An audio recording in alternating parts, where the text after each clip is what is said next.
بسم الله الرحمن الرحیم. با درود و سلام حضور مهمانان گرامی و بینندگان عزیزی که برنامه را بعداً خواهند دید. کتابخانه درخت دانش افتخار دارد که امروز با حضور چهره‌های نامور فرهنگی و ادبی ما برنامه رونمایی تازه‌ترین اثر نویسنده شناخته شده کشور ما بانو منیژه باختری خاکستر شیرین را برگزار می‌کند. در برنامه امروز دکتر سرور رسا رفیزاده، بانو مریم زاری نژاد، دکتر فرزان سجودی و دکتر محمد داود عرفان حضور دارند که به نقد و بررسی خاکستر شیرین می پردازند. از حضور شما ایزان سپاسگزاری میکنیم و از اینکه وقت گذاشتیم. برنامه را با خوانش زندگی نامه، البته کوتاه زندگی نامه بانو باختری آغاز میکنیم و بعدا رشته صحبت به مهمانان عزیز ما میپردازیم که صلاحیت بررسی و تحلیل دارند که من متاسفانه ندارم.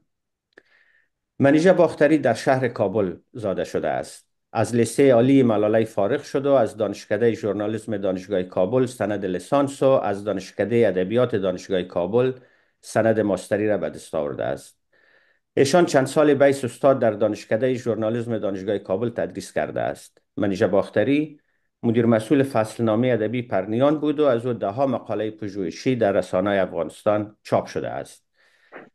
کتاب‌های در عرصه پژوهش به نام‌های جهان دلانگیز خبر، اخلاق و حقوق در ژورنالیسم، 93 سال قانون و رساله، انگبین نشخند و شرنگ نوشخند که پژوهش بر طنز معاصر افغانستان است، روزنامه نگاری ادبی از قلم ایشان به نشر رسیده است و همچنان کتابی را به نام مکتب زیبایی کابل ترجمه کردن از زبان انگلیسی به فارسی و در عرصه نقد هم اثری دارند به نام دستینه های بی‌دستور که در حقیقت نقد ادبیات داستانی افغانستان است. در عرصه داستان مجموعه از چند داستان کوتاهشان زیر نام سه پری به نشر رسیده است و در این اواخر دو رمان به نشر رساندن که چهار دختر زردشت بود و بعد از او تازه ترین اثرشان خاکستر شیرین است. من از خانم باختری سپاسگزاری میکنم که این افتخار به کتابخانه درخت دانش دادن که میزبان نقد و بررسی کتاب تازهشان خاکستر شیرین باشیم که من شخصا این کتاب واقعا بسیار دوست دارم. با این مقدمه و زندگی نامه خانم باختری شروع میکنیم به برنامه و نخست از جناب نوبت میتیم به جناب دکتر عرفان که من بعد از خواندن زندگی نامه کوتاهشان رشته سخن به اونا میتونم.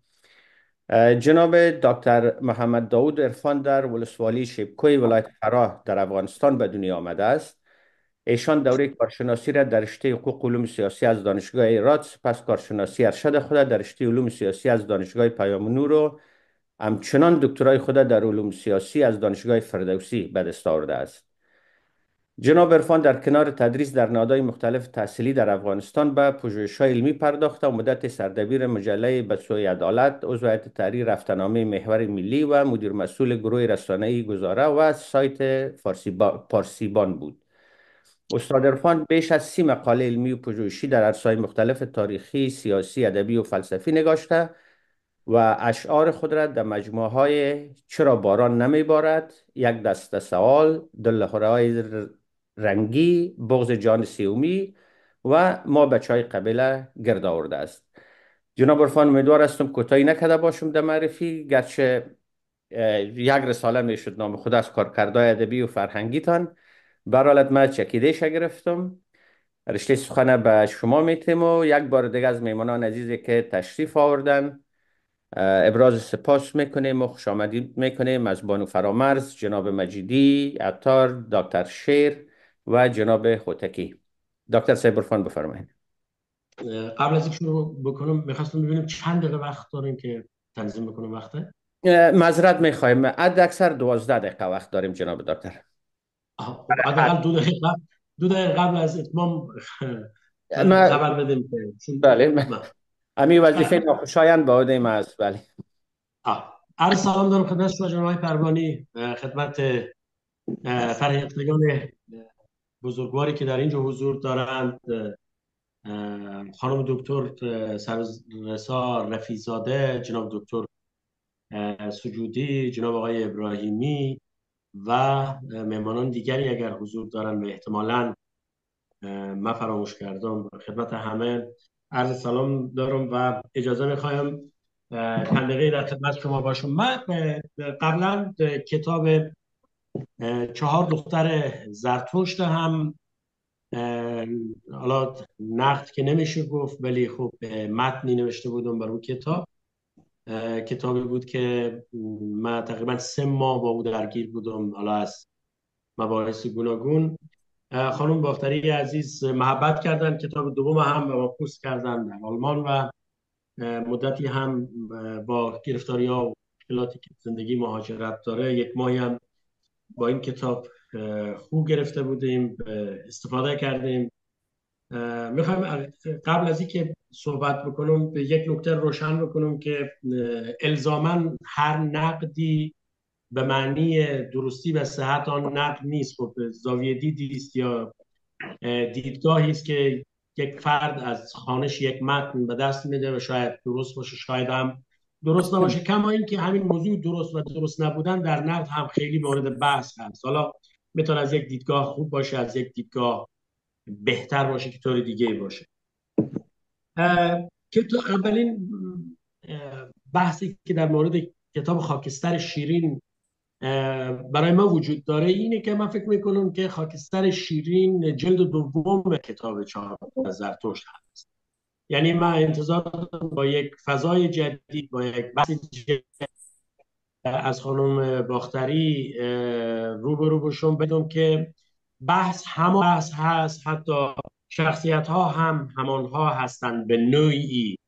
و چون 12 دقیقه خیلی وقت نیست که من روی جزئیات بپردازم، میخواستم همین فقط تنها اشاره بکنم و به خود اجازه میدم که بگویم که از آن کتاب تا این کتاب چه پیشرفت‌هایی صورت گرفته. من فکر میکنم که خانم باختری در داستان نویسی افغانستان یک راه جدید گشوده و این راه جدید با یک دید جدید و شاید کمی متفاوت از سایر نویسنده‌های ما، حداقل در حوزه داستان نویسی افغانستان باشه. میتونه این طرز نوشتار مورد نقد واقع بشه و میتونه که حتی به عنوان یک نوع نگاه جدیدی به داستان مورد تحسین قرار بگیره، که من از جمله کساییم که این نوع نگاه به داستان نویسی در افغانستان تحسین میکنم. خانم باختری در سوژه یابی خیلی قوی عمل میکنه. یعنی من گاهی وقت واقعا غبطه میخورم که این سوژه ها رو از کجا پیدا میکنن. مثلا شما زروان ببینید در این کتاب، یک بخشی از زرتشتی، یعنی یک بخشی از اندیشه زرتشتیزم یا زرتشت هست که در لابلای تاریخ جا مانده و کمتر کسی با او آشنایی داره. حقیقتا من هم آشنایی نداشتم، بعدا رفتم سرچ کردم در مورد زروان و دیدم که بله، زروان چه جایگاهی داشته در تاریخ ما. مسئله دیگه که خیلی مهم هست این هست که هم آن کتاب گذشته چهار دختر زرتشت و هم این کتاب توجه ویژه‌ای به زنان داره. یعنی قهرمانان زنان هستند و این قهرمانان نه آن قهرمانانی که در بسیاری از داستان نویس‌های ما بیانگر فلاکت و بدبختی و ستمپذیری و اینجور مباحث هست، بلکه قهرمانان هستند که تغییر آوردند، به جامعه به تحرک واداشتند و تونستند که موج ایجاد بکنن. هرچند که حالا شاید در تاریخ افغانستان چون چیزی وجود نداشته، ولی عملا این داستان این فضا به وجود آورده که من خیلی این فضا رو دوست داشتم واقعا. مبحث بعدی شخصیت پردازی است. شخصیت های بسیار جذاب در این کتاب وجود داره، از مهرنگیز گرفته تا مایلین و سیماب و خود خان در اونجا، شخصیت های دیگری مثل سیامک و زنان دیگری که در اینجا وجود داره. اینها هر کدام همونطور که خانم رفیزاده قبلا گفتن شخصیت هایی هستن که بخش هایی از تاریخ ما رو تداعی میکنن، بخش هایی از وضعیت ما رو تداعی میکنن. کتاب چهار دختر زرتشت هم همچون این کتاب در یک موضوع خیلی موفق بوده به نظر من و اون نمادسازی است. نمادهای بسیار زیبا و قشنگی همچین هم این نمادها در تجسم میراث‌های فرهنگی که در این کتاب آمده و در کتاب گذشته هم به نوعی وجود داشت و چی در شخصیت هایی که حالا نام هایی با خود یدک میکشیدن. حالا در چهار دختر زرتوش بیشتر نام ها بیانگر شخصیت های تاریخی بودن تا اینجا. من یادداشت کردم در این خاکستر شیرین اسامی بسیار زیبای زبان پارسی آمده، برخلاف بسیاری از داستان ها که تلاش میکنن نام های بسیار قدیمی و به اصطلاح خیلی نام هایی که چندان در جامعه افغانستان هم زیاد وجود نداره وارد داستان ها بکنن و نمیفهمم چرا چون چیزی وجود داره. ببینین مثلا سیامک، شاهروخی، مرجان یا مرجانه، روشنک، مهرنگیز، پاینده، سیماب، ماهلین، همه اینها واقعا نامهای بسیار زیبای پارسی هستند. از طرف دیگه دیدم که طبیعت هم در این رمان خیلی جاری و ساری هست. مثلا شما بسامدهای مثل نارون و فلامینگو و آبگیر و درخت بیهی و کوه اسفندیاری و همچنین قلعه های باستانی که در اون از گیسا و از چیزهای دیگه، قلعه خان و جاهای دیگه که یاد میشه هم شما در کنار از این مثلا کتیبه که خود از اون تاریخ برجسته منطقه ماست نه تنها افغانستان در اونجا وجود داره.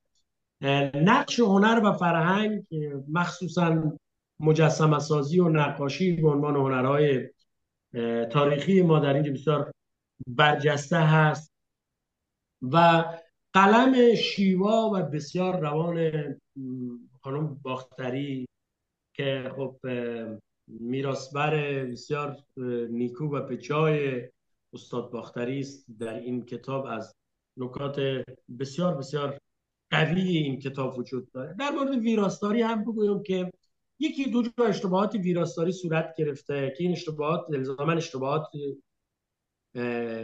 چاپی نیست، یعنی اغلاط املایی نیست، اشتباهاتی است که مشخصاً معلوم میشه که اشراف داشته ویراستار به او و حالا چون وقت نیست من زیاد وارد بحث ها نمیشم. میخوایم چند تا نکته دیگر هم خدمت شما عرض بکنم و این نکته ها هم من چون تقریبا رمانی که من نوشتم یک رمان بعد از رمان خانم باختری و قرار توسط انتشارات خردگان در ایران به چاپ بره، ممیزی های از او تمام شده، بعد از نوشتن رمان متوجه شدم که چقدر رمان نوشتن سخته و چقدر نقد کردن آسان هست. بنابراین این محدودیت ها رو هم مد نظر دارم و بعد میخوام خدمت شما عرض.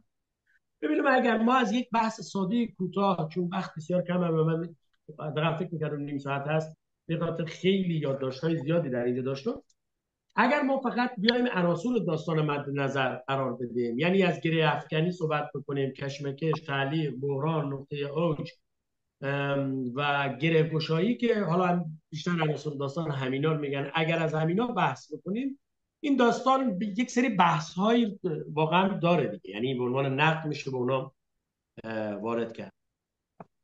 و من چون میفهمم که خانم باختری از کسایی است که از نقدهای کمی مستقیم و سریع هم زیاد ناراحت نمیشن، میخوایم کمی، هرچند که خب روحیه من متاسفانه این گونه هست، میخوایم کمی که سریعتر صحبت بکنم. یکی از انتقاداتی که من این کتاب دارم این هست که این کتاب برای من خواننده بسیار خسته کننده. به چه دلیل؟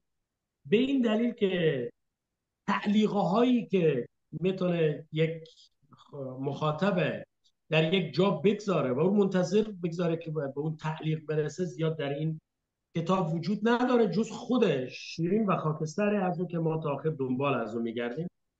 ولی خب میشد خیلی تعلیق‌های دیگری هم وارد این کتابی که حداقل نزدیک به 300 صفحه است میتونست حداقل 7 تا تعلیق، حالا در بعضی داستان‌های کوتاه چند تا تعلیق وجود داره.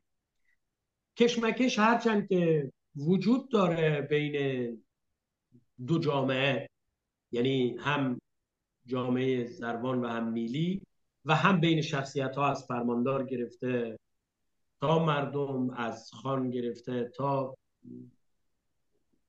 به اصطلاح خلیفه، این کشمکش ها وجود داره و میشه گفت که کشمکش ها با صورت قابل قبولی بین شخصیت ها وجود داره. ولی خب انواع کشمکش های دیگه هم میتونست در اینجا وجود داشته باشه، که حالا مثلا کشمکش بین انسان و حیوان با ببر دندان خنجری به صورت گذرا در اینجا وجود داره. اما ببینید نقطه اوج داستان من با آن صورت ندیدم. یعنی شما وقتی که داستان شروع میکنید از اول تا آخر با یک متن سرراست شروع میکنیم، اتفاق خاص آنچنانی نمیفته، هیجان وجود نداره.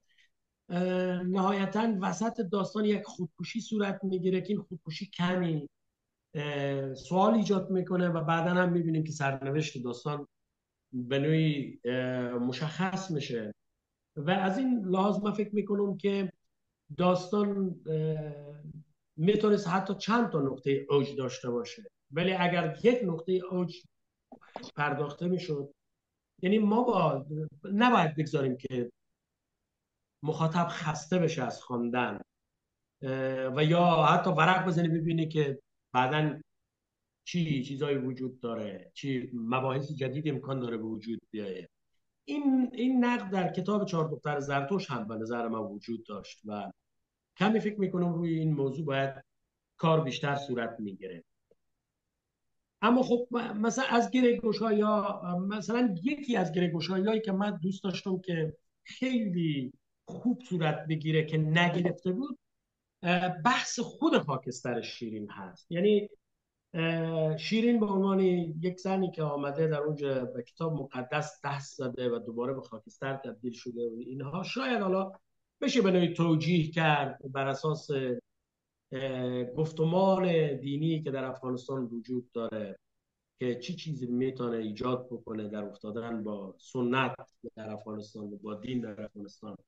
اما آنچه که من قبلا مد نظر داشتم اتفاق نیفتاد. یعنی خاکستر خیلی خوب سوژه ناب زیبایی است و بر اساس آنچه که در سرنوشت سیاه افغانستان وجود داره میتونست پردازش بهتری داشته باشه. و این خاکستر از اول داستان من فکر میکنم که شیرین باید بیشتر، یا حتی اقل در آخر داستان شیرین باید بیشتر پردازش میشد. مهرنگیز از او بیشتر پردازش شده، روشنک از او بیشتر پردازش شده، ماهلین از او بیشتر پردازش شده. به نظر من وقتی شما نام کتاب خاکستر شیرین میگذاریم و خاکستر شیرین هست که چون این جنبش در زروان ایجاد میکنه، باید شخصیت شیرین بیشتر پردازش میشد. البته نظر من شاید حالا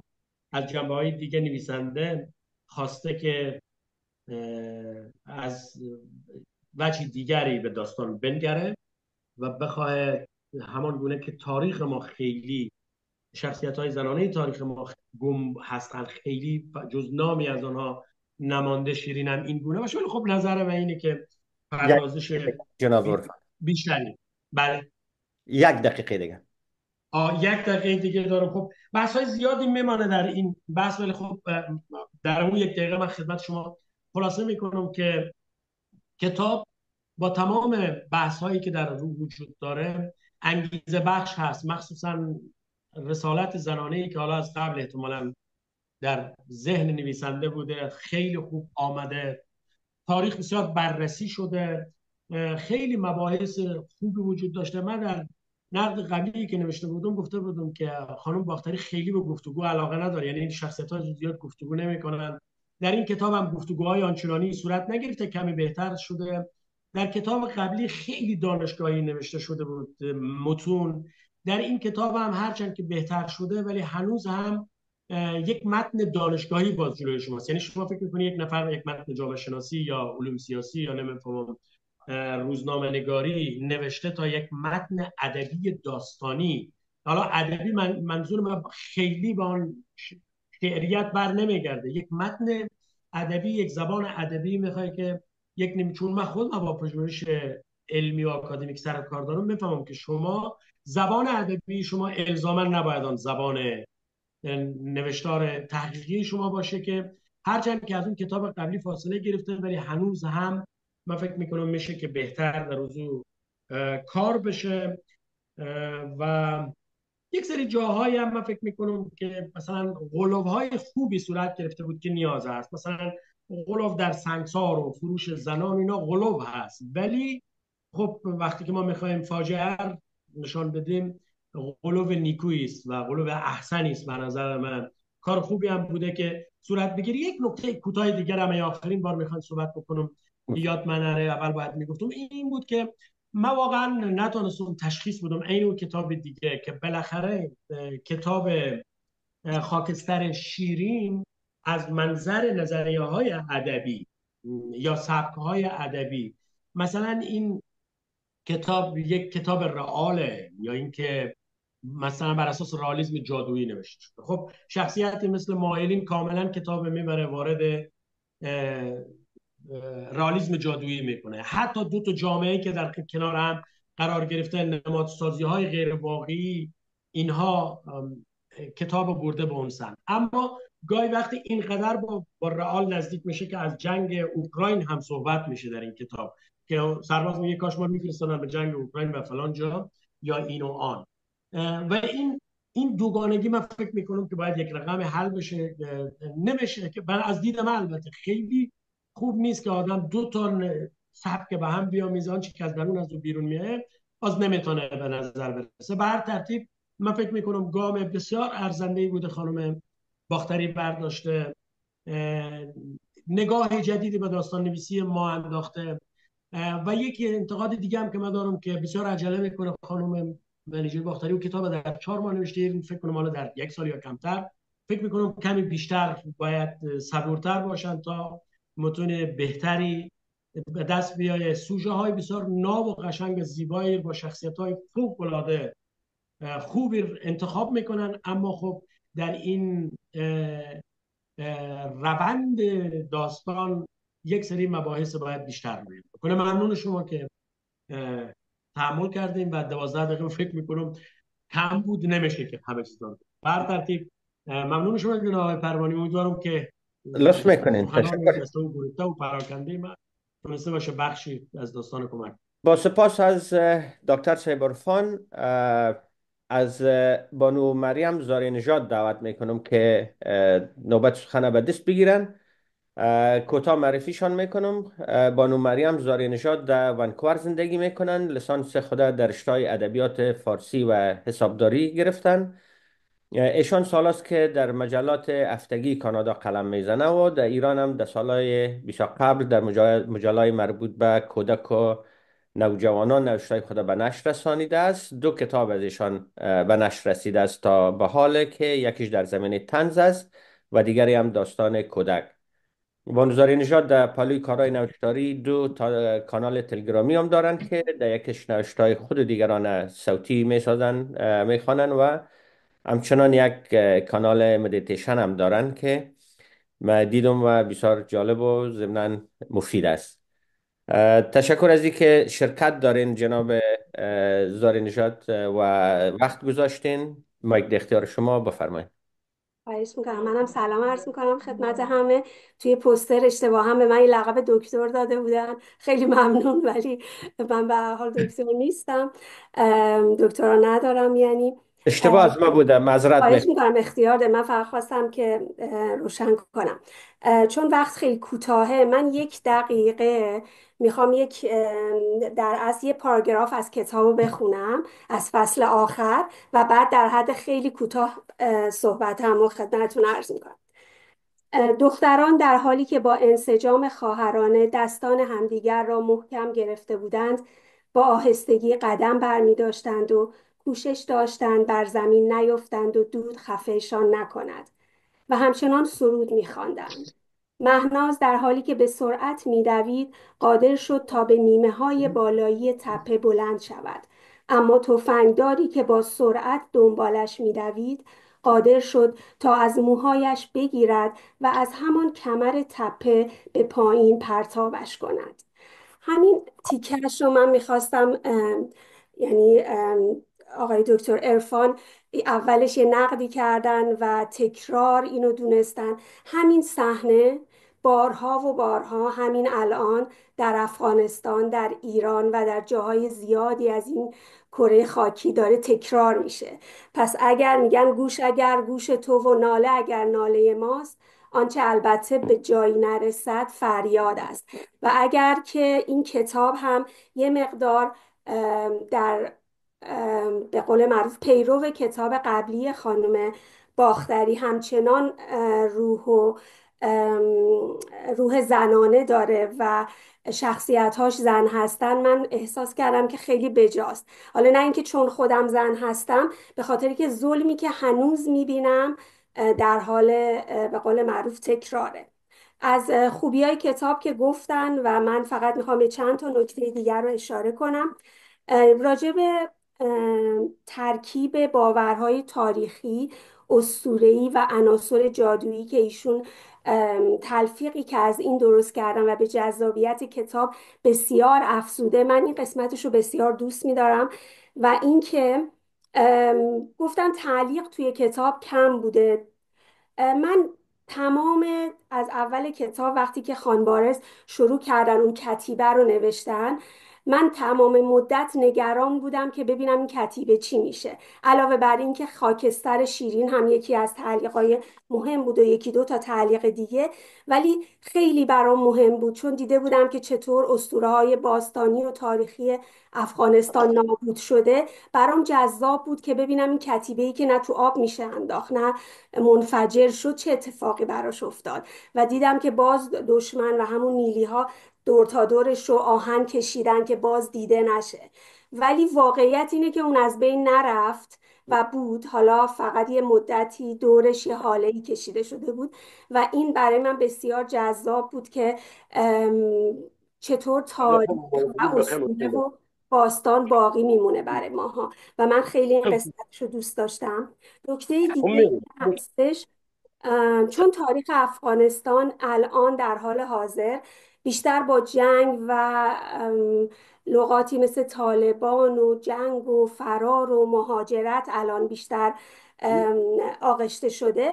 من این قسمت رو بسیار دوست داشتم که ایشون در ضمن اینکه اشاره به موضوعات تاریخی افغانستان میکردن، این با عناصر جادویی رپش کردن، پیچیدن اینو و بسیار برای ما جذابتر شد. و در نهایت هم این شخصیت های خانوم هایی که در قصه بودن، به نظر من هر کدوم نمادی برای مبارزه و دستیابی به آزادی هست. و من بسیار این کتاب رو دوست داشتم. هرچند که هنوز چهار دختر زرتشت برای من در علاقه من هنوز به اون کتاب بیشتر از خاکستر شیرین بود، ولی خاکستر شیرین بسیار کتاب جذابی بود برای من. و اینکه گفتن که خود شیرین خیلی معلوم نبود که چی شده. میخواستم مقایسهش کنم با جنبش مهسا در ایران. مهسا یه نمادی شد که اتفاقات و زنانی که بعد از اون در اصل مهسا همونجا موند و زنانی که بعد از مهسا رویدن از اون جنبش بسیار بیشتر ازشون صحبت شد. و من اینکه شیرین خودش خیلی بهش پرداخته نشد، برای شخصیت شیرین مشکلی با این موضوع نداشتم، چون معتقدم که اتفاقاتی که بعد از یه جنبش میفته گاهی پررنگتر از اصل و منبع اون جنبش هستش. خیلی ممنون و امیدوارم که خانم باختری بازم برای ما بنویسن و ما لذت ببریم. بسیار زیاد تشکر خانم مریم زاری نژاد، لطف کردین. دو مهمان دیگه هم داریم که صحبت میکنن. نوبت میتیم به جناب دکتر رفیزاده و بعد به عنوان حسن ختام بخش نقد و تحلیل بعدا از جناب دکتر سجودی دعوت میکنیم. دکتر سرور رفیزاده متولد شهر کابل است. مکتب در شهر زادگاهش تمام کرده و سند کارشناسی خود از دانشگاه کابل در رشته ادبیات فارسی به دست آورده است. موصوف بر ادامه تحصیل در مقاطع تکمیلی به ایران رفت و کارشناسی ارشد و دکترای خود از دانشگاه فردوسی مشهد به دست آورد. رفیزاده در دوره تحصیل در ایران همکار قطب علمی فردوسی شناسی و ادبیات خراسان بود و در کار تصحیح و مقابله تاریخ بیهقی که در سال 1388 از طرف انتشارات سخن نشر شد سهم بسیار فعال داشت. همچنان در تدوین فرهنگ فارسی افغانستان با بنیاد شهید محمد رواقی در کنار دکتر علی رواقی همکاری کرد. دکتر رفیزاده سابقه 8 سال تدریس را در دانشگاه مختلف در کابل در کارنامه علمی خود داره و بیش از 17 مقاله علمی در مجلات پژوهشی مختلف نشر کرده و اضافه از 28 مقاله در کنفرانس‌های ملی و بین المللی ارائه کرده است. ایشان به عنوان فرد فعال در جامعه مدنی کشور عضویت چندین مؤسسه علمی اجتماعی و فرهنگی را داشتند و در رویدادها و مناسبت‌های مختلف اجتماعی، فرهنگی و علمی حضور فعال داشتند و دارند. خانم رفیزاده پس از سقوط کابل به دست نیروهای جهل به کسب فلوشیپی با موضوع ادبیات معاصر افغانستان در دانشگاه کالیفرنیا به عنوان پژوهشگر نائل شده تا مارچ 2023 با این دانشگاه همکار بود. پس از آن به عنوان استاد کمکی و پژوهشگر مهمان در مرکز مطالعات شرق نزدیک دانشگاه کالیفرنیا لس آنجلس دعوت شد و مدت 1.5 سال در این دانشگاه تدریس کرد. ایشان فعلا در شهر سانتا آنا زندگی میکنن و در کالج سانتا آنا کار میکنن. بار دیگه خوش آمدین جناب دکتر. رشته سخن به شما، بفرمایید. تشکر. به نام خداوند جان و خرد که از این برتر اندیشه بر نگذرد. قبل از همه سلام و احترام خدمت تمام عزیزان حاضر در گروه و همچنین بینندگانی که بعداً میبینند. تشکر میکنم از نهاد درخت دانش برای برگزاری این نشست و بحث در مورد کتاب خاکستر شیرین و همچنین تبریک میگم به خانم منیژه باختری چاپ این اثر و اینکه خیلی خوشحال هستم که در فاصله بسیار کوتاهی شاهد آفرینش یک اثر خیلی گرانسنگ از عزیز ما خانم منیژه باختری داریم.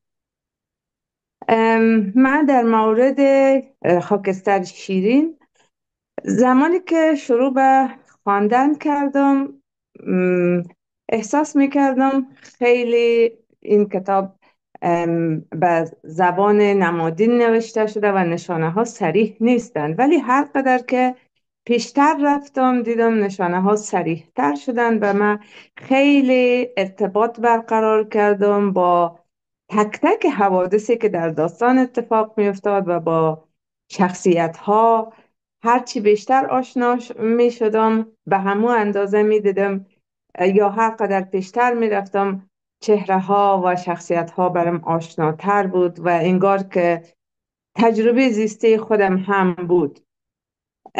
این رمان به سبک ریالیسم جادویی نوشته شده و ما گرچه که جناب دکتر عرفان گفتن که در ریالیسم جادویی بعضی وقتها مثلا قدر نزدیک میشه که از اوکراین، نه تنها از اوکراین و سوریه که از عراق هم نام میبره در این که فرماندار زمانی در جنگ عراق هم شرکت کرده بوده.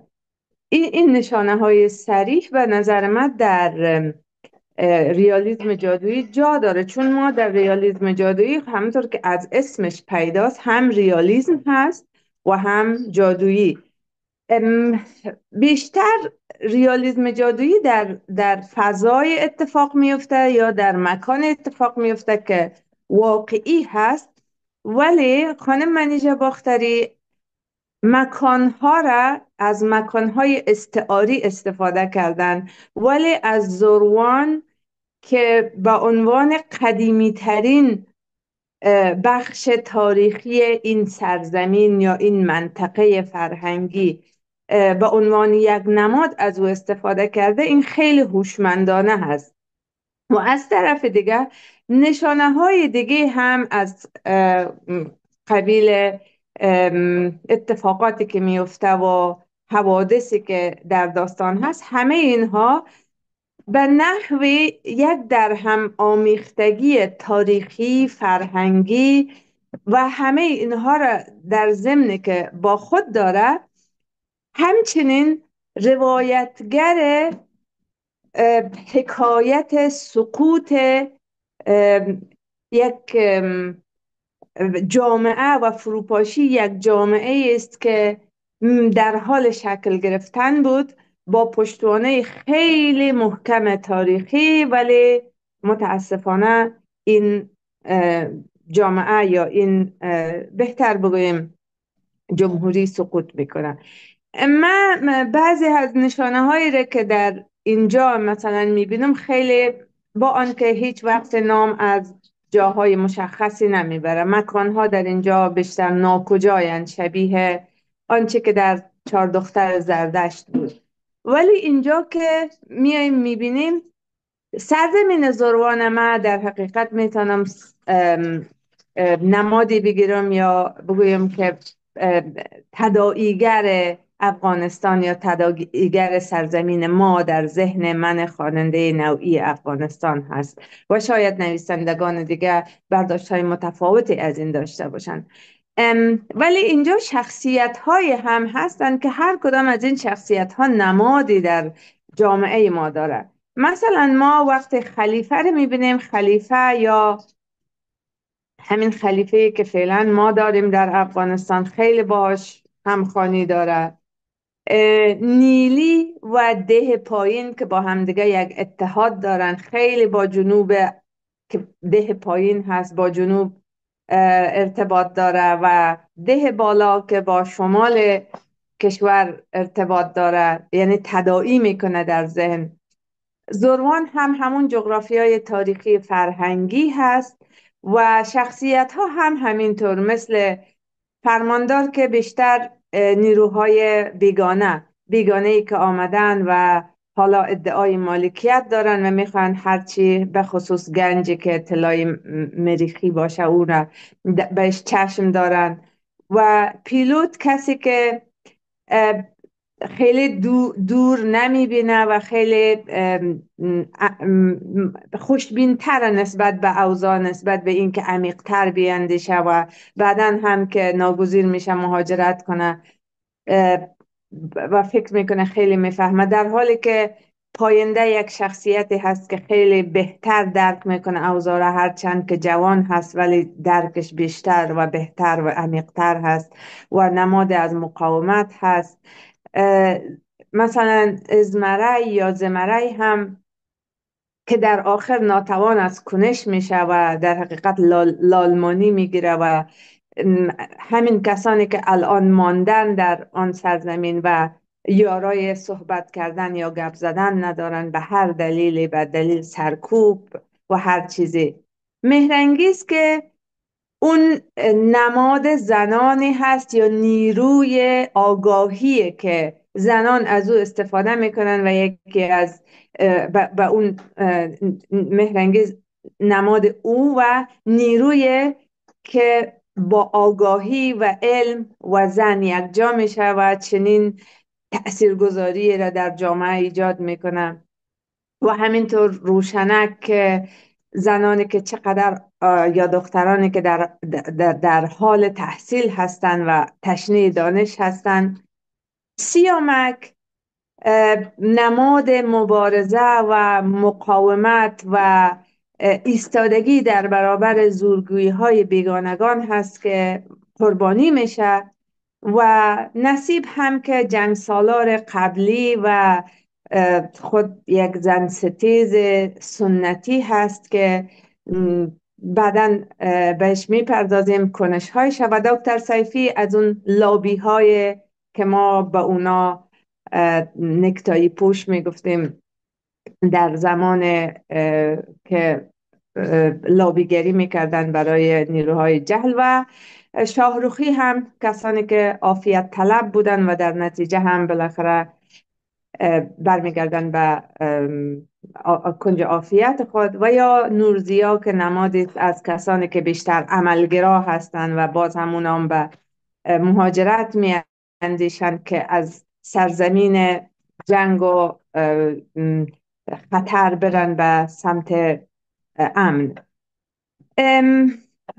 بعد من به خاطر این چیزا رو میگم که من نشانه های دیگه هم دارم. فرض مثال زمانی که زمستان میآید، فکر کنم در صفحه 111 نشانه های کابل هست. وقتی که در سالهای 80، زمانی که منظورم 1980 است، میگه زمانی که زمستان میشد و مدارس و دانشگاه ها بسته میشد، دیگه کورس های زمستانی مثل آمادگی کنکور، ریاضی و کورس های زبان رونق بیشتر پیدا میکرد. این ما در او سالها شاهد بودیم که بیشتر و همطور برف و همه اینها خیلی نشانه های او زمانه داره. و یا در جایی که مهرانگیز در صفحه 113 نامه های شیرین خطاب به خودش میخوانه که زمان مهرانگیز بیان نامه ای را در حضور جهانیان میخوانه، مرا به یاد بیان نامه وارثان زمین که سروده جناب واصف باختری مرحوم استاد همه ما هست انداخت، و همه اینها برای من تداعیگر این چیزها بود. همچنین تفاوت اندک دهپایینی ها با دهبالایی ها، و اینکه وقت فرماندار یادآوری میکنه به دهبالایی ها که شما بیشتر روی تفاوت هایتان و اختلاف هایتان تاکید میکنین تا همسانی هایتان، که در واقع هم همینه. در افغانستان اقوام با همدیگه بیشتر همگونی دارن تا اختلاف، ولی روی نقاط اختلاف بیشتر تاکید میکنن، که البته در تمام نبردهای ایدئولوژیکی یا جدالهای ایدئولوژیکی این اتفاق میفته که بیشتر بر اختلافات تاکید شود نسبت به اختلافات. و آن جایی که نقطه اوج داستان هست، گرچه بعضی ها فکر میکنن داستان نقطه اوج نداره، داستان نقطه اوجش کشته شدن سیامک هست که به نظر من این اصلا واقعا صراحت داره که این کشته شدن نبوده، ببخشید خودکشی نبوده، کشته شدن بوده. چرا که بعد یک جای دیگه هم دکتر سیفی و فرماندار و خلیفه که با هم دیگه صحبت میکنن، میگن شما عجله کردین در کشتن سیامک. و از جانب دیگه هم روشنک به یاد میاره که تعداد کسانی آمدن و سیامک از جایش بردن، و بعد بعضی های دیگه میان و میگن که خب سیامک ممکنه که به این دلایل خودکشی کرده باشه و اینا، در حالی که این خودکشی نبوده، خودکشی سازی بوده. بعد نقطه اوج داستان در ضمن که کشته شدن سیامک و اون حوادثی که بعد از اون اتفاق میفته خیلی مهمه. شما میبینین که بعد از اون یک اتفاق خیلی جالب دیگه میفته، و اون اتفاق اینه که چندین زن، به خصوص زنانی که اول زن خود سیامک و سپس زن نصیب و چند زن دیگه میرن و به دار آویخته میشن، و این تصرف پیکر زن، که پیکر زن در اسطوره ها نماد از سرزمین هست و تصرف پیکر زن نماد از تصرف سرزمین هست، در اینجا در تمام اسطوره ها از جمله حتی در شاهنامه سرزمین نماد، ببخشید پیکر زن نماد سرزمین هست. به همین خاطره که ما هیچ یک از زنان ایرانی و زنانی که مربوط شاهان ایرانی هستند به کنیزی یا حتی کنیزان در تصرف و در اسارت دشمن و تورانی ها نمیفتند، به خاطر اینکه ایران سرزمینی هست در شاهنامه که همیشه باید مقتدر بمانه و آزاد بمانه و در دست دشمن نیفته. به همین خاطره که یکی از نام هایی که برای میهن گفته میشه سرزمین مادری یا مام میهن. این مام میهن دقیقاً به همون پیکر زن چیز نماد ارجاع داره.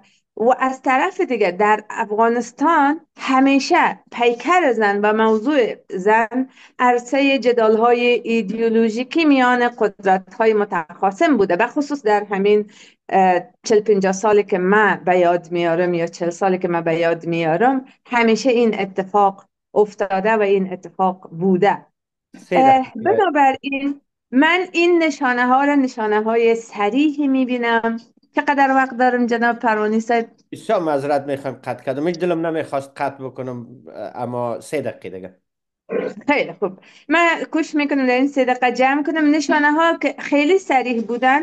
و برای من جالبتر از همه این بود که با آنکه ما در این رمان میبینیم زنان قربانی میشن، ولی از طرف دیگه دوباره رمان به سمتی میره که زنان هستند که دوباره آتشی که در گلگور یا در تپه گلگور میزنه ایجاد میکنن، آتش است که آتش امید هست.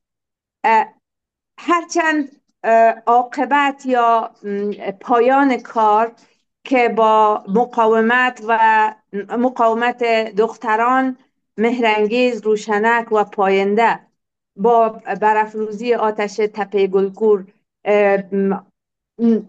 نامعلوم هست و سرنوشت نهایی از اینا نامعلوم میمانه، ولی با آن هم کسی نمیدانه که آیا دوباره اینا میتونن موفق شوند. هرچند در ابتدا و در مقدمه داستان ما میبینیم که این خاکستر شیرین هست که آنقدر در 2001 شبی که میباره به سرزمین امیرخانی و زروان و همه جاها تمام نیلی ها را سربنیست میکنه، ولی در آخر ما همچنان پایان داستان باز میبینیم و باز میگذاره نویسنده و با یک استفهامی تمام میکنه که کسی چی میدانه که آیا پس از این 2001 شب چه اتفاقی خواهد افتاد. شاید دوباره همه برگردن. این متاسفانه فرصت نیست تا بیشتر به خاکستر شیرین میپرداختیم، ولی به هر حال چیزای زیادی دیگه هم وجود داره. از جمله‌ای که میخوایم اشاره کنم به این که اشتباهات تایپی، اشتباهات مثلا دستوری خیلی خیلی کم نسبت به 4 دختر زردشت و این یکی از حسنهای این اثر هست. و زبان اثر زبان فاخر هست که گاهی وقتها ایره برای مخاطب عام دشواریاب میکنه و من امیدوار هستم که در داستانهای بعدی خانم باختری کمی از زبان فاخر و زبان داستانی تر بیاین و مخاطبان خود عامتر بکنن، چون این داستانی هست که ارزش این داره که جا باز بکنه و خوانندگان میلیونی داشته باشه. من یک بار دیگه چاپ این داستانه به خانم باختری تبریک میگم. امیدوار هستم فرصتی پیدا کنم که یادداشت‌های پراکنده خود جمع آوری کنم. به دلیل یک اتفاق خیلی ناگواری که بر ما افتاده بود من نتونستم که خیلی هم با انسجام بپردازم به این مسئله. به همین خاطر معذرت میخوایم اگر خیلی پراکنده گویی شد.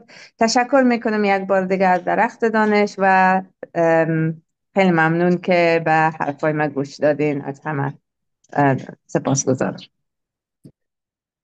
سپاس فراوان جناب دکتر سرور رفیع‌زاده، واقعا لذت بردیم. معذرت میخوایم از اینکه مجبور شدم تذکر بتم، چون همیشه اگه بعد دست میتده تو مواقع بادم که کار میکنه، اما چاره نیست.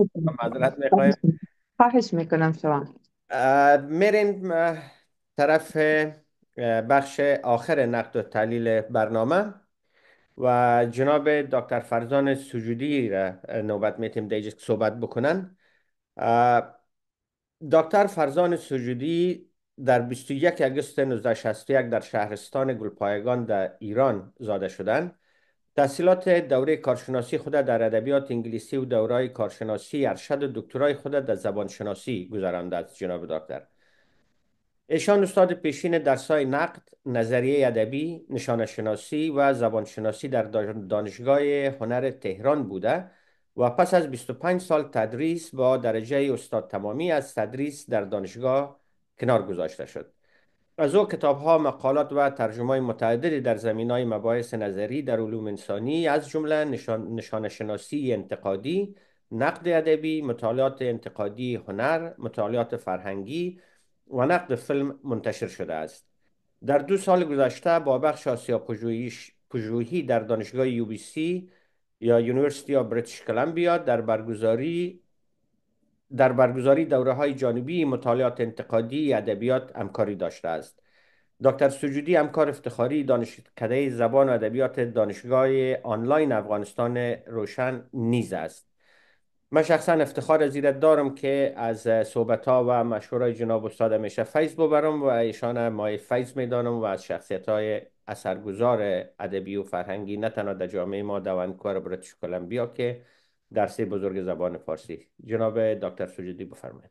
خیلی متشکرم جناب پروانی عزیز و ممنونم از دعوتتون. همینطور تبریک میگم به خانم منیژه باختری برای انتشار رمانشون و لطف کردید که من این فرصت رو دادید که درباره این رمان صحبت کنم. زمان کوتاهه، در نتیجه من سعی میکنم فشرده و کمی تند احتمالاً حرف بزنم، ولی متذکر میشم که به هر حال در این زمان کوتاه ما همونطور که خانم دکتر رفیع‌زاده هم گفتن به نقد جزئی و مفصل و تحلیل همه جانبه رمان نمیتونیم بپردازیم و بیشتر جنبه معرفی خواهد داشت.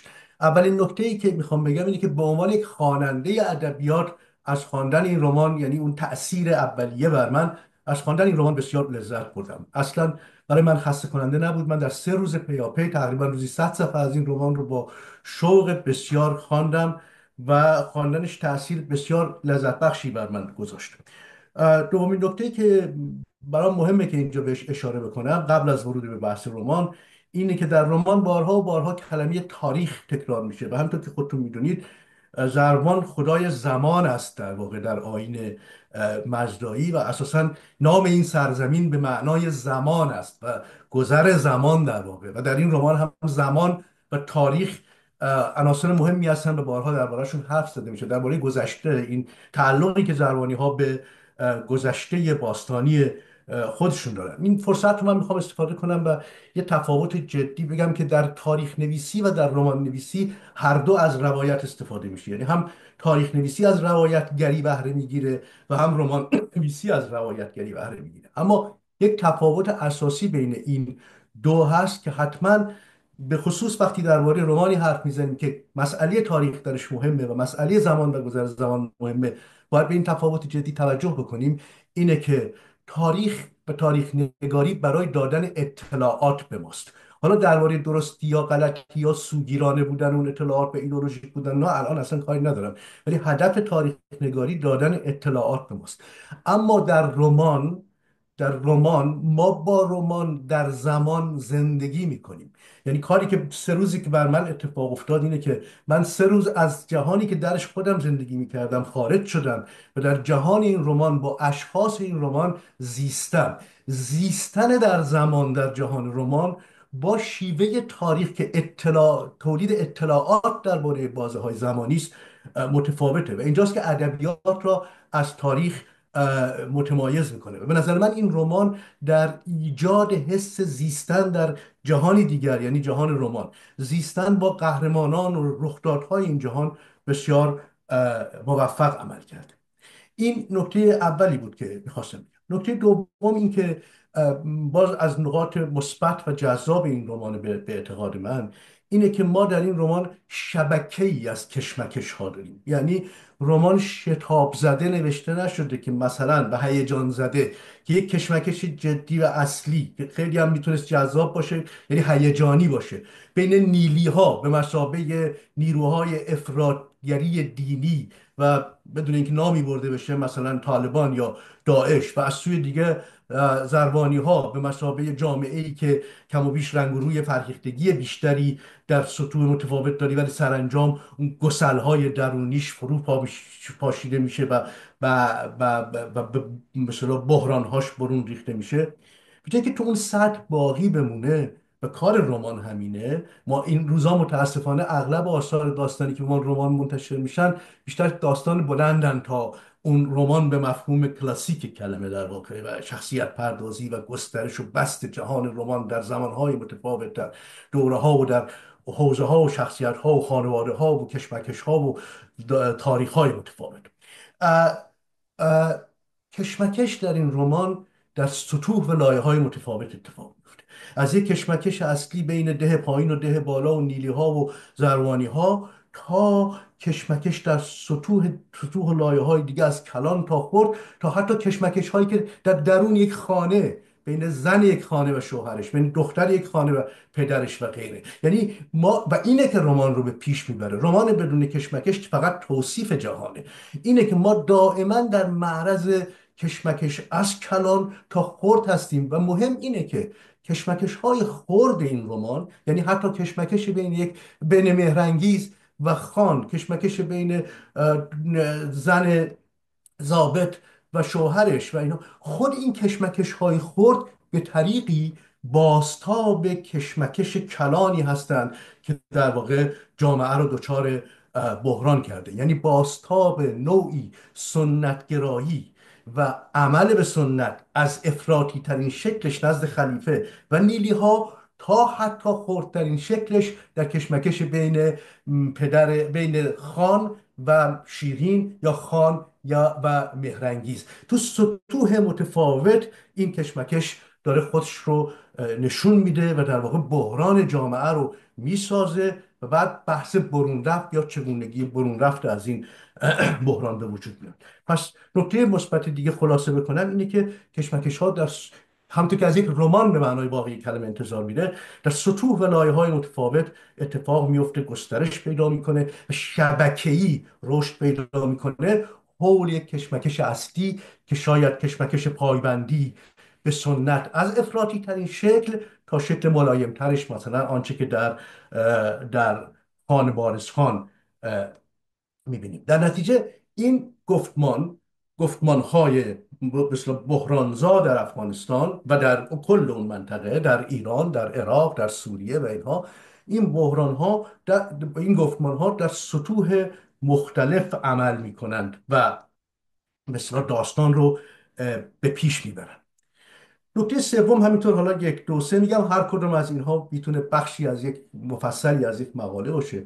نکته سوم اینه که ما بیایم نیلی ها رو که کمتر هم در رمان، بیشتر به عنوان، یعنی ما توی این رمانی حسنی که داره اینه که قطب‌های سیاه و اکستریم داریم. قایت، مثلا خلیفه قایت اعمال سلطه افراطیگری دینی و زن ستیزی و اینها، و از این سو مثلا شاید مهرنگیز یا شیرین قایت یک تفکر مدرن، یعنی اکستریم داریم. ولی شخصیت ها عمدتاً در طیفی از خاکستری قرار میگیرن. یعنی خان وارث شخصیت بسیار دوست داشتنی است، در عین حالی که با شیرین و مهرنگیز در کشمکش بین تفکر سنتی و تفکر مدرن قرار داره. یعنی طیف های، ما نمیتونیم قضاوت بکنیم بگیم خب این که آدم بسیار بدی است بندازیمش بیرون.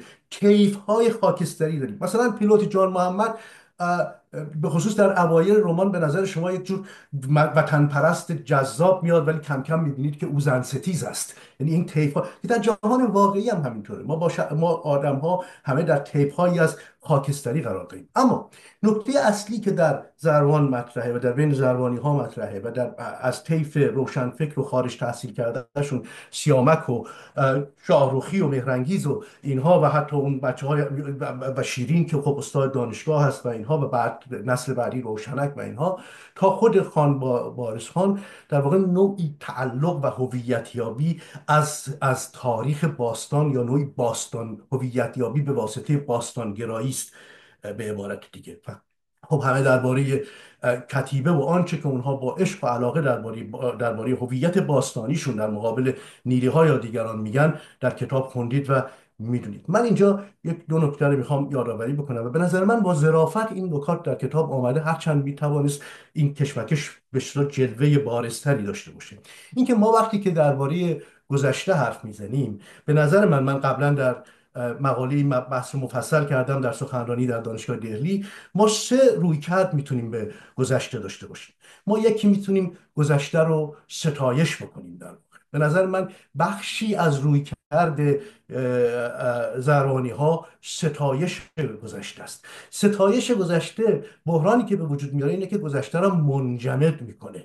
اتفاقا این انجماد گذشته در سازه هایی مثل اون برج که الان یه لحظه اسمش از ذهنم پریده، گسا یا گیسا، بله ببخشید مرسی خانم دکتر، گیسا، یا مثلا در آبگیر بخارا به طریقی که نیلی ها میگن اینجا مرکز ثقل کفر است، یا در گلگور به مثابه یک آتشکده باستانی و اینها. این ستایش گذشته به مثابه امری تقدیس شده و انجماد یافته جامعه را از حرکت باز میداره. یعنی اینکه هویت یابی با نشانه هایی که موضعی شدند، انجماد پیدا کردن در واقع، این یک سنتگرایی ایستاست. و اتفاقا ضمن اینکه خان بارز خان فرد روشنفکری است و طیفای دیگه ای تا پیلوت جان محمد یا تا دیگران که به این گذشته افتخار میکنن و به شدت با جوش و خروش ازش به عنوان هویت خودشون نام میبرن، اما این نکته من به طور کلی این رو به عنوان یک وضعیتی که الان همه ماها درش درگیر هستیم. الان شما میبینید طیف‌هایی هم در ایران هستن که حالا یهو ناگهان باستان گرا شدن و تمام هویت این جریان رو میخواهند از مثلا چه میدونم هخامنشیان و دیگران در چیزای به اصطلاح انجماد یافته فسیل شده و اینها به دست بیارن. از سوی دیگه ما میتونیم به عنوان آدم هایی که به اصطلاح در جهان مدرن در فضای نمیدونم دانشگاهی مدرن یا تحصیل کردیم گذشته رو به کلی انکار بکنیم. این رویکرد دوم همانقدر خطرناکه که رویکرد اول خطرناکه، به خاطر اینکه این یک وضعیت گسستی در فرهنگ به وجود میاره که این وضعیت گسستی در فرهنگ ما را در موقعیت تعلیق و بیپیشینگی قرار میده. اتفاقا به نظر من موقعیتی که کم و بیش مهرنگیز و شیرین، که حالا شیرین کمتر در این داستان خیلی یعنی نمادین شده و کمتر زیستش رو ما باش درگیر هستیم، ولی موقعیت که شیرین و مهرنگیز و کم و بیش نسل‌های بعدی مثل سیامک و اینا هستن، همون موقعیت سومی است که من در اون مقاله گفتم. ما باید با گذشته در وضعیت گفتگوی فعال انتقادی قرار بگیریم، برای اینکه گذشته چونان متن است و متن پیوسته افقهای تفسیری تازه‌ای رو باز میکنه. گذشته باید فعالانه خوانده بشود، نه اینکه ستایش بشود. اتفاقا یکی از بحران‌هایی که در زرمان وجود داره اینه که این نسل جدید از قدرت محرومه. یعنی قدرتش دانششه، در حالی که فرماندار قدرتش اسلحه‌شه، قدرتش سربازانشه، قدرتش توطئه چینی است که میتونه در یه روز چندین زن رو به دار بکشه. نسل جدید مهرنگیز و سیامک و بعدها روشنک و بعد قبلتر شیرین و غیره، اینا قدرتشون دانششون نیاز به گفتگوی فعال با گذشته، با اسطوره ها، با داستان ها، با آنچه که در بهشون هویت میده رو برمیانگیزه. پدرانشون مثل خان وارث خان و دیگران بیشتر به سمت انجماد بخشیدن به اون نمادهای هویت بخش هستند. این موقعیتی که در این رمان خلق کرده خانم باختری، به نظر من موقعیتی که ما در فضای امروز واقعا در کشمکش های بین گفتمانی درگیرش هستیم. این هم نکته دوم که با عجله و با شتاب دارم میگم. و نکته سوم مسئله زنان است. نظر من یکی از مسئله زنانه و من اون قطعه‌ای که خانم زاره نژاد مریم خوند و این شورش پایانی زنان و اون خشونتی که بر اونها، در تداوم خشونتی که در طول رمان بر زنان اعمال میشه. اصلا مسئله ارتباط بین قدرت و خشونته و این که قدرت و بعد خشونت که ناشی از اعمال قدرته چرا در بدترین و غایی‌ترین شکل خودش بر زنان اعمال میشه. در ایران ببینید، در افغانستان ببینید، در عراق ببینید، در سوریه ببینید و اینها. همینطور که گفتن خانم دکتر گفتن که پیکر زن به مثابه میدان نبرد و تصرف زن به مثابه اعمال قدرت و تثبیت قدرت محسوب میشه. یعنی تصرف زن در میدان نبرد تصرف جنسی نیست، خب، بلکه این تصرف نمادینه. این همه در میدانهای نبرد به زنان در اروپا، در جنگ بوسنی، در پایان جنگ دوم جهانی، در جنگ‌های ایران و عراق، در احتمالاً در جاهای دیگه، این تصرف در واقع نمادین اعمال قدرت، ارائه یا قدرت نمایی و نشان دادن اینکه تو صاحب قدرت هستی. اصلا مسئله حجاب بخش عمده‌اش در ایران قبل از که خود حجاب باشه اینه که در واقع این عرصه است برای اینکه قدرت حضور خودش رو پیوسته در عرصه عمومی نشون بده و به تثبیت برسونه. خب این از سنگ پرانی کودکان به مهرنگیز تا اون تظاهرات پایانی و اون خونریزی و پرتاب کردن از کوه و اینها، همه اینها نشون میده که و رفتارهای نمیدونم ضابط نسبت به همسرش، کتک زدن او، لطو کوب کردنش، بردنش به بازار برده فروشان، هرچند به قول آقای دکتر عرفان اغراق در اون هست و اینها حساسیت این رمان رو نسبت به مسئله زنان در این جوامع و آسیب پذیری اونها و نسبت به رابطه بین زنان و قدرت و میل به تثبیت قدرت نشون میده. یعنی میل به تثبیت قدرت یعنی میل به تصرف و بی حقوق کردن زنان. گویی اگر زنان حقوقی پیدا بکنن، صاحبان قدرت احساس ضعف میکنن در واقع. این نکته بسیار مهمی است و از اون مهمتر این که من چون این مدت درگیر ادبیات منطقه هستم، ما در UBC همین جلسه پیش رمانی از بختیار علی، رمان کرد بختیار علی رو خواندیم و خود من یه دوره اینجا رمان کردی تدریس کردم و اینها. میخوام بگم که اینا مسائل مشترکی است در بین رمان‌های منطقه با بازخوردهای متفاوت. مثلا در رمان بختیار علی که در جلسه پیش در UBC و بررسی شد، یأس و نومیدی رمان رو به پایان میرسون. انگار که کسی بگه که نه، ما زورمون نمیرسه، ما توانایی رو نداریم، باید مصالحه کنیم یا تسلیم بشیم. در رمان خانم باختری، هرچند در سرزمین جادویی، هرچند به شیوه جادویی، آتش زندگی بخش در گلگور میسوزد و بانی این آتش زنان هستند و این نکته بسیار بسیار مهمی است در وضعیت ما و در تاریخ معاصر ما. شورشی که زنان میکنند و منجر به خونریزی وحشتناک و کشته شدن اونها و فرو انداختنشان از کوهستان میشه، مرا به یاد جنبش زن زندگی آزادی در ایران و اون همه کشته و تلفات و غیره میندازه. گویی، یا من اینطور برداشت میکنم که رمان میخواد این رو به ما بگه که این بخشی از در واقع یعنی بخشی از تفکر جنبش زن زندگی آزادی هم هست. رمان میخواد به ما بگه که اگر راه گریزی از مجموعه این بحران ها به سوی جهانی بهتر، آزادتر هست، قطعا اون راه گریز از مسیر راهبردی زنان و از طریق در واقع تأمین حقوق زنان و نقش زنان در اداره جامعه میگذره. برای اینکه آخرین شورشی که در این کتاب اتفاق میفته دیگه متاسفانه هیچ مردی، شاهرخی کنج عزلت گزیده به قول خانم رفیع‌زاده، آن دیگری کشته شده و اینا، اصلا هیچ مردی درش وجود نداره. من خوشحالم که رمان با امید، هرچند امیدی دور، امیدی جادویی خاطره میکنه.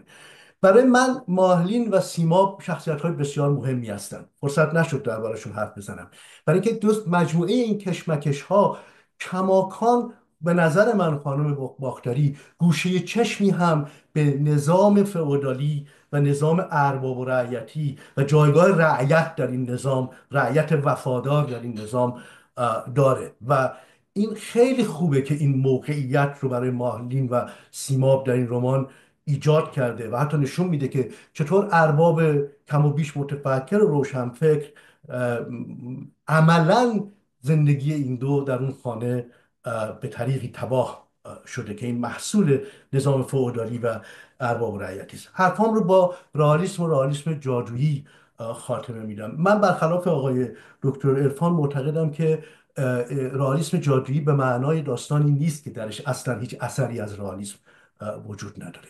در واقع رئالیسم جادویی محصول گریز، و حالا میگم که اون گریز اگه وقت داشته باشم که اون گریز چه نقشی برای ما با خوانندگان ایفا میکنه، محصول گریز از جهانی که درش زندگی میکنیم و دوباره بازگشت به اون جهان، گریز از این جهان و بازگشت به این جهان. جای شگفتی نیست که امروز در ادبیات کردستان مثلا نوشته های بختیار علی، در بخش های زیادی از ادبیات جنوب ایران، در ادبیات افغانستان، من در این کتاب شاهدم، در کتاب آقای سلطانزاده هم سفر خروج ما شاهد این قضیه بودیم که اونم رمان بسیار خواندنی است و اینها، که این گرایش به سمت رئالیسم جادویی وجود داره، درست همسو با موقعیتی که در امریکای لاتین وجود داشته، برای اینکه گویی ما ضمن تفاوت‌های بسیار گویی تجربیات مشترکی در زندگی اجتماعی داریم که ادبیاتمون به این سمت حرکت میکنه. اگر که ما در همین فضای جادویی میل به امید رو زنده نگه نداریم چه بکنیم؟ و این کارکرد جادو در این رمان، این که مارلین در اون لحظه بحرانی میتونه این فرش پرنده رو به راه بندازه، اینکه اونها میتونن اون بالا طوری جادو کنن که این دود آتش خودشون رو خفه نکنه ولی دیگران رو خفه بکنه، اینا نگهدارنده بارگاه‌های امیده. نقل قولی است از مارکس که میگه که اون چیزی که شما بهش میگید، چون عنوان اروپایی‌ها به این سبک دادن، میگه آن چیزی که شما بهش میگید جادو یا رئالیسم جادویی برای ما جادو نیست، برای ما خود زندگی است. ما اینطور زندگی را تجربه کردیم و زیستیم.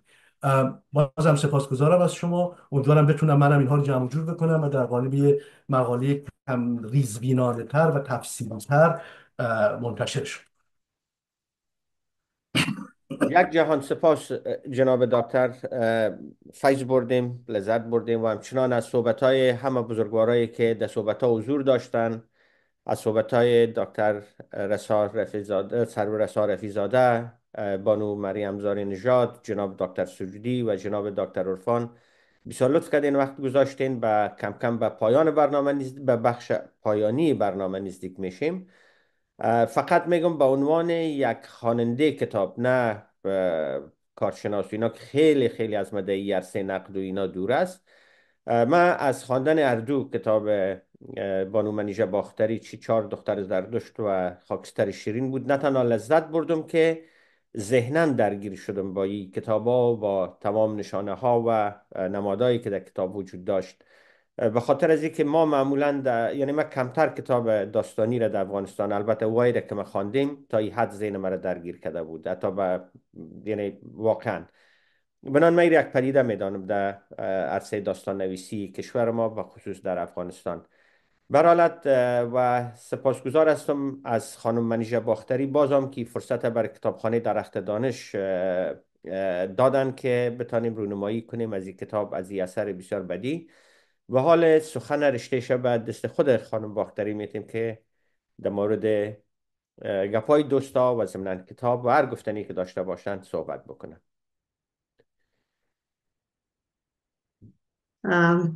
خب دوستان و استادان گرانرج فریخته، من هم سلام و حرمت تقدیم می کنم.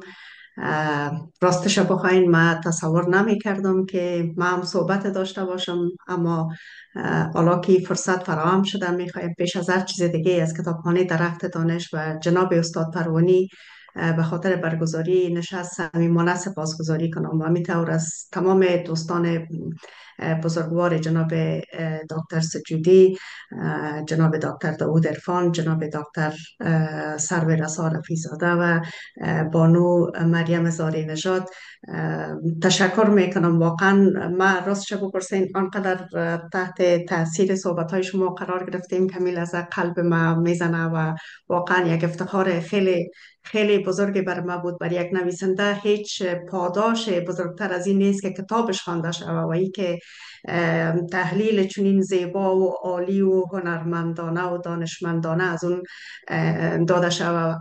و ای که بر یک نویسنده وقتی کسی با جهان ذهنیش هم نشین میشه، جدا از این که محتوای اون رمان خوب باشه یا بد باشه یا داوری در موردش چی باشه، ای به جای خودش باقی است، اما امین که در جهان ذهنی ما شما آمدین و نشستین با اون در اون جهان نشستین و با اون شخصیت آشنا شدین، واقعا بر من افتخار بزرگی است.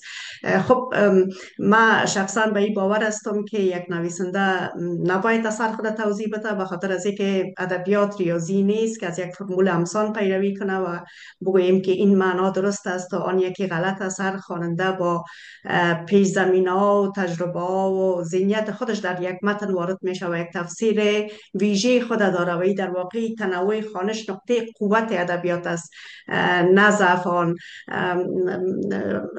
نویسنده بزرگ فرانسوی میشل فوکو گفته بود که نویسنده دیگه خالق حقیقت متن نیست، کسی است که در نقطه نوشتن از او آغاز شده. ما به این بسیار شدیداً باور دارم. و یا مثلا وقتی که دریدا میگوید که هیچ چیز خارج از متن نیست، یعنی معنا نه در نیت نویسنده است، معنا در واقع در جریان خواندن، در یک رابطه بین واژه ها بین خواننده و خود متن شکل میگیره.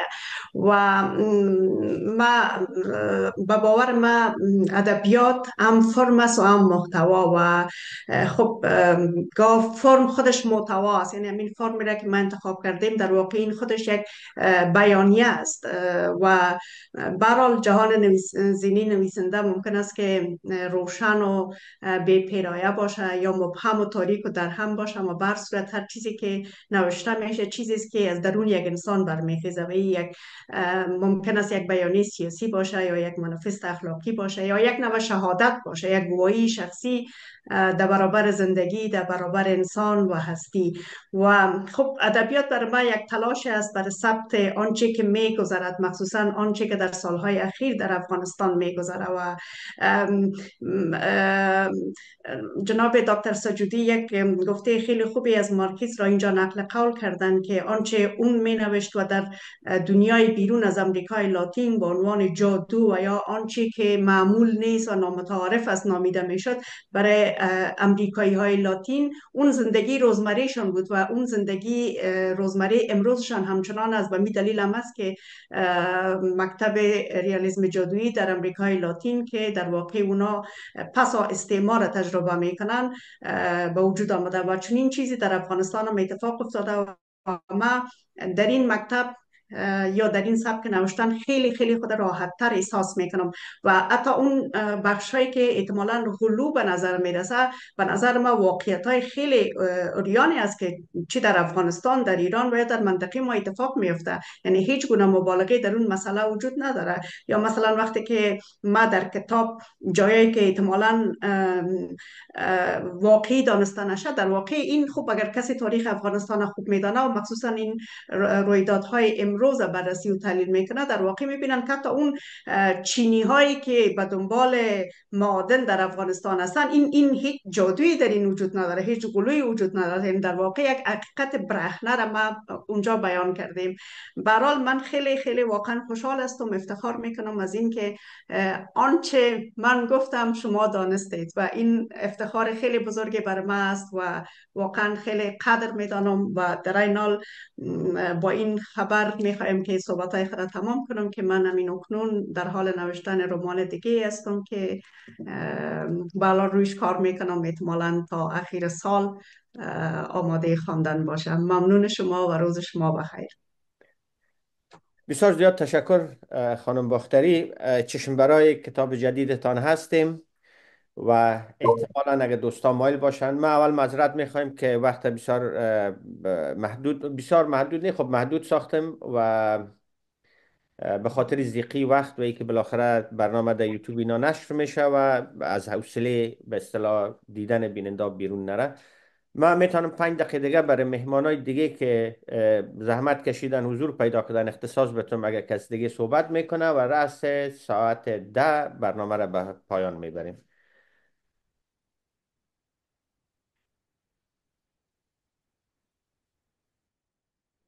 خب فکر میکنم صحبت دیگه نیست. بازم یک جهان سپاس بانو زاری نژاد، جناب دکتر سجودی عزیز، دکتر عزیز رفیزاده و همچنان دکتر سیبرفان و همچنان خانم منیژه باختری از ای که ای فرصت در اختیار درخت دانش گذاشتن. روز روزگار بخیر، به امید برنامه های دیگه که روی کتاب های مختلف و برنامه های متنوع فرهنگی صحبت بکنیم. بخیر و سلامت باشین. ایام بکام.